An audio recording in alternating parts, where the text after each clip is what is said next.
Meus amigos, sejam bem-vindos à porção semanal mais bombástica e incrível, provavelmente, de toda a Torá. Essa porção vai de Êxodo 18:1 até 20:23 e se chama Itro, que é o nome de Jetro, o sogro de Moisés. A história começa quando Jetro ouve o que Deus está fazendo pelo povo de Israel e aí vem visitar Moisés, trazendo junto consigo a sua família. Depois ele instrui Moisés sobre como estruturar a governança para o povo, estabelecendo representantes públicos para facilitar a administração das coisas. Só que o auge da Parashá é o recebimento da Torá no Monte Sinai e a declaração dos 10 mandamentos. Eu sempre digo que para comentar todos os detalhes do texto, a gente ia ter que gravar muitas horas de vídeo. E nessa porção, isso é mais verdade do que nunca, porque a gente está lendo justamente a declaração dos 10 mandamentos, que é o fundamento para absolutamente tudo. E para começar a decifrar algumas verdades simbólicas contidas nesses versículos, eu preciso antes esclarecer que, em hebraico, nós não chamamos esse conjunto de versículos de 10 mandamentos. Em hebraico, chamamos de Aseret Adibrot, as 10 falas ou as 10 declarações do Eterno. E existe uma conexão profunda entre a criação do mundo físico, em Gênesis 1, e uma espécie de criação espiritual que está acontecendo aqui em Êxodo, diante do Monte Sinai. O mundo físico foi criado por 10 declarações de Deus. Em Gênesis 1, a criação toda foi uma resposta a Deus falar 10 vezes. No versículo 3, ele diz que haja luz. No versículo 6, que haja um firmamento no meio das águas. No versículo 9, que apareça porção seca. No versículo 11, que apareça vegetação. No versículo 14, que hajam luzeiros no firmamento. No versículo 20, que as águas sejam cheias de seres vivos. No versículo 24, que produza a terra seres viventes. No 26, façamos o homem à nossa imagem e semelhança. No 28, é a ordem de Deus dizendo, sede fecundos e multiplicai-vos. E no 29, eis que vos dou toda planta que dá semente. Com essas 10 declarações, Deus cria toda a realidade natural. Cria tudo que há, cria o homem e o dá propósito e continuidade e ainda garante a sua provisão. Aqui, diante do Sinai, nós temos o próximo evento cósmico no qual Deus, mais uma vez, faz 10 declarações distintas. E o mesmo poder criativo que trouxe à existência todo o mundo físico, agora está criando a realidade espiritual para o homem. Isso é muito mais do que 10 mandamentos. É o DNA que rege o desenvolvimento de absolutamente tudo na nossa vida espiritual. E essa distinção entre 10 mandamentos e 10 declarações faz muita diferença. A tradição cristã normalmente enumera o primeiro mandamento como não terás outros deuses diante de mim. E ainda considera que o próximo versículo, que diz não farás para ti imagens, é um mandamento separado. O judaísmo considera que não ter outros deuses e não fazer imagens façam parte da mesma declaração. Na interpretação judaica, as 10 declarações de Deus, na verdade, começam com a primeira frase que o Eterno proclama. Eu sou o Senhor, teu Deus, que te tirou da terra do Egito e da casa da servidão. Por causa do tempo aqui, eu vou gastar mais tempo nessa primeira declaração e depois vou falar das outras de maneira bem mais breve. Isso porque dá para falar quase que infinitamente sobre essa única frase. Em hebraico, nós lemos Anochi Hashem Elohecha Asher otzeticha me'eretz Mitzrayim mibeit avadim. Para explicar essa perspectiva, eu vou começar justamente com a palavra que conecta as duas partes dessa frase. Em português, ela inclusive aparece entre duas vírgulas. Eu sou o Senhor, vírgula, teu Deus, vírgula. E aí o resto da frase. E é importante entender que a palavra Deus, Elohim, em hebraico, contém dentro de si mesma uma ideia de direção. A versão mais curta dessa palavra é El, que significa tanto Deus quanto a preposição acraseado em português, em direção a. Então essa palavra traduzida como teu Deus também nos dá uma ideia mais profunda aqui. Deus está falando com o povo sobre a direção na qual ele os está levando. Por isso a segunda parte da frase, que te tirou da terra do Egito, aponta justamente para o local de onde o povo saiu. E para toda essa jornada de deixar para trás os lugares estreitos e apertados de escravidão de alma que a gente vem discutindo em todas essas últimas semanas. Então essa primeira declaração de Deus aponta para um movimento da alma que sai do Egito e avança em direção a Deus. A primeira parte dessa frase expressa justamente isso. A palavra traduzida aqui como o Senhor é o tetragrama do nome sagrado do Eterno, que representa a totalidade da existência, aquele que era, que é e que será, que estava, que está e que estará. Eu já falei muito sobre isso nos vídeos anteriores dessa série. Agora, talvez a palavra mais importante dessa primeira declaração, que aponta para a ideia mais profunda e significativa aqui, é a palavra Anohi, traduzida em português como eu. Eu sou o Senhor. O livro do Zohar diz que essa palavra Anohi é o segredo de todos os segredos e a palavra de todas as palavras. Na gramática do hebraico bíblico, Anohi é uma maneira enfática de dizer eu. Só que essa escolha de palavras é muito interessante, porque Anohi também é a palavra em hebraico para egoísmo, por exemplo. Ela está conectada com o ego, no sentido de representar o eu mais profundo. Quem tem acompanhado essa série nos últimos vídeos deve lembrar o quanto nós tratamos justamente dessa questão do ego. A escravidão no Egito, debaixo de Faraó, é uma representação simbólica do homem como escravo de todos os seus impulsos egoístas. E o Eterno faz sinais e milagres para tirar o povo de lá. Ele abriu o mar para que Israel passasse de pé seco e o ego desenfreado, Faraó, ficasse com seus cavaleiros enterrados lá debaixo d'água. Agora, aqui, no topo do Monte Sinai, fazendo as declarações que têm o poder de recriar o mundo inteiro, o Eterno começa com esse segredo.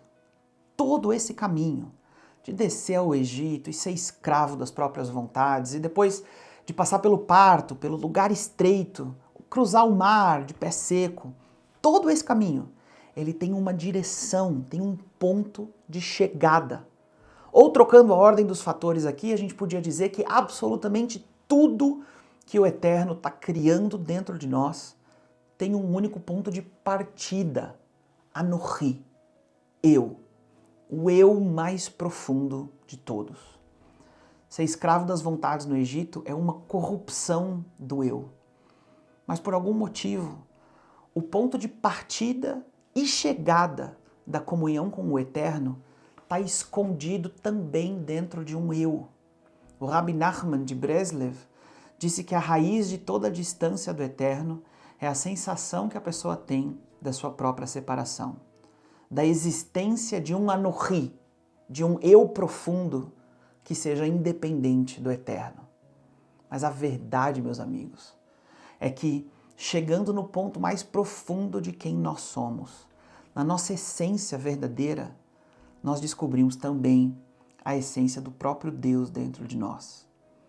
Em Provérbios está escrito que ele plantou a eternidade no coração do homem. Às vezes a gente gasta a vida procurando lá em cima ou lá embaixo, lá longe, lá fora, enquanto o ponto de chegada e de partida da revelação verdadeira do Eterno é aqui dentro. Isso é uma repetição do chamado de Deus para Abraão. Lech lecha, vá para dentro de si mesmo. Essa ideia é o ponto de partida de toda a criação espiritual. Ela também é o ponto de chegada. Tudo começa na união entre o Eterno e o eu. E tudo termina na união entre o Eterno e o eu. Ou seja, aqui dentro, no mais profundo do meu ser, é que está aquele que é, que era e que será. Ele é o meu Deus que está me levando nessa direção, saindo da escravidão do ego, de um eu corrompido, em direção ao meu eu verdadeiro, no qual Criador e criação são um. A próxima declaração é a seguinte: não terás outros deuses diante de mim e não farás para ti escultura ou imagem de qualquer coisa acima no céu, ou na terra, ou debaixo da água. Outra vez aqui, a palavra para deuses é essa palavra Elohim, que contém a ideia de direção.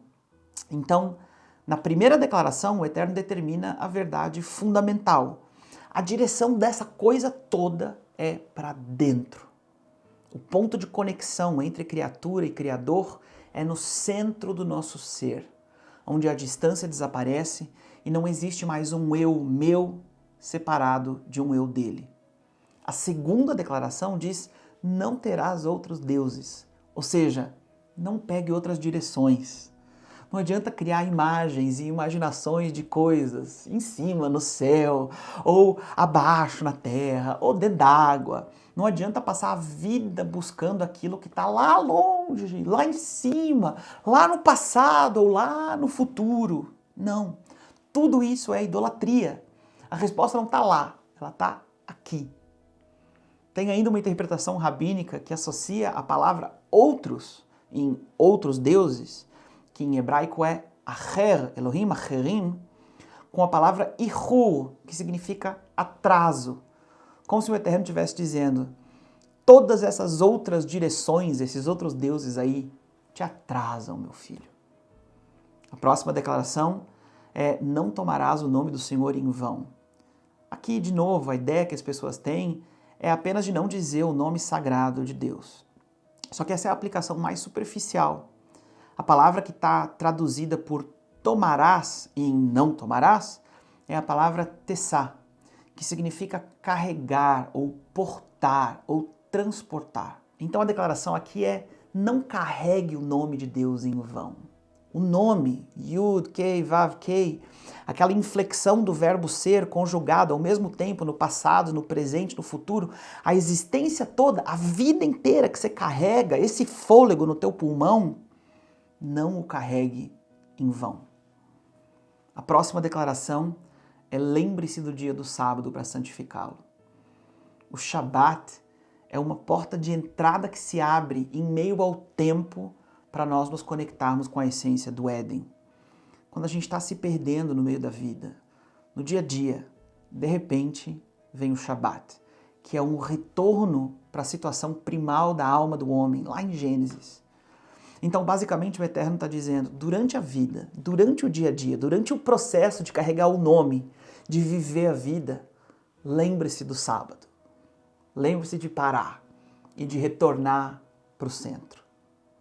A próxima declaração é: honra teu pai e tua mãe. E de novo, gente, a gente está falando do DNA, sabe? Da cadeia de causa e reação que cria a nossa realidade espiritual. Honrar pai e mãe é a antítese do niilismo e da mentalidade pós-moderna.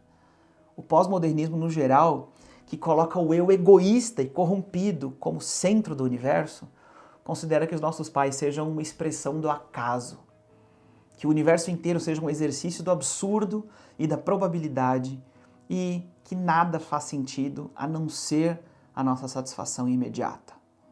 Honrar pai e mãe é resultado do eu pleno conectado com o centro do universo, que é a unidade infinita do Criador. É compreender que o Eterno escolheu os nossos pais como canais que conectam o infinito com o temporal, através do qual a nossa alma veio de Deus para o mundo. E se eu fiz o caminho da eternidade para a Terra através dos meus pais, também há algo do caminho entre a Terra e a eternidade a ser descoberto justamente neles. A próxima declaração é: não matarás, que além do básico de ser uma proibição do assassinato, tem um ponto mais profundo aqui, que é que a vida e a morte estão no poder da língua. toda a criação natural aconteceu com a palavra. E aqui a criação espiritual, por assim dizer, também está acontecendo através de palavras. Essa declaração de não matarás é a primeira que aponta para a responsabilidade do homem em relação ao seu próximo. E o preceito básico é: se o Eterno, Criador de tudo, está disponível e localizado no centro do nosso ser, nós nos tornamos responsáveis pela vida e morte que brota da nossa boca. O Zohar diz que quem comete assassinato se torna ele próprio um ídolo. Ou seja, deixar as nossas palavras trazerem destruição e morte é um sinal de que o ego corrompido assumiu o controle do eu verdadeiro e de que nós estamos agindo como deuses, nos tornando outra vez escravos e idólatras. A próxima declaração é: não cometerás adultério. E além do óbvio aqui sobre o casamento, os sábios judeus fazem uma conexão clara entre adultério e a infidelidade de propósito e de coração. Por exemplo, a Gemara diz que quem se distrai no seu estudo da Torá é adúltero. Ou seja, a nossa fidelidade, a nossa aliança, o nosso desejo precisa se manter unificado, focado naquilo que realmente importa. A próxima declaração é: não roubarás. E a ideia aqui, gente, é que introduzir na minha vida algo que não me pertence é um empecilho para o meu desenvolvimento espiritual. Tudo volta para o mesmo ponto, que tudo que eu preciso, todas as respostas, tudo, está tudo dentro de mim. Quando o meu eu verdadeiro se conecta com o eterno e a gente perde a ilusão da distinção entre o meu eu e o eu dele. Roubar é acreditar que outra pessoa, que outra circunstância, que outra coisa externa a você tenha algo que você precisa. Não, está tudo aqui dentro. A próxima declaração é: não darás falso testemunho. A compreensão mais profunda aqui, além de uma proibição à mentira, que é óbvia, é que isso aqui é um alerta sobre a história que nós contamos sobre as nossas circunstâncias. De novo, está tudo relacionado com a palavra. A gente constrói a nossa realidade no mundo, a percepção que nós temos de tudo, com as palavras. Essa coisa que tem o poder de dar vida ou de gerar morte, que pode criar para nós mesmos um mundo de fantasia e ilusão que nos afasta completamente do centro. O ponto aqui é, mais uma vez, o cuidado com o que nós falamos sobre aquilo que a gente vive. E a última dessas 10 declarações é: não cobiçarás a casa do teu próximo. E de uma certa forma essa é a conclusão da ideia que Deus está comunicando ao povo aqui. No começo dessas declarações, a gente trata da verdadeira direção da vida, para dentro. Não é nem para cima, nem para baixo, nem para um lado, nem para o outro, mas é para dentro de si. E agora o mesmo princípio aparece. Não cobice o que o outro tem. Não olha para o lado. A grama do vizinho não tem nada para você. O segredo de tudo está aqui dentro. Eu sou o Senhor, teu Deus, que te tirou do Egito. O ponto de partida e o ponto de chegada, juntos, aqui dentro.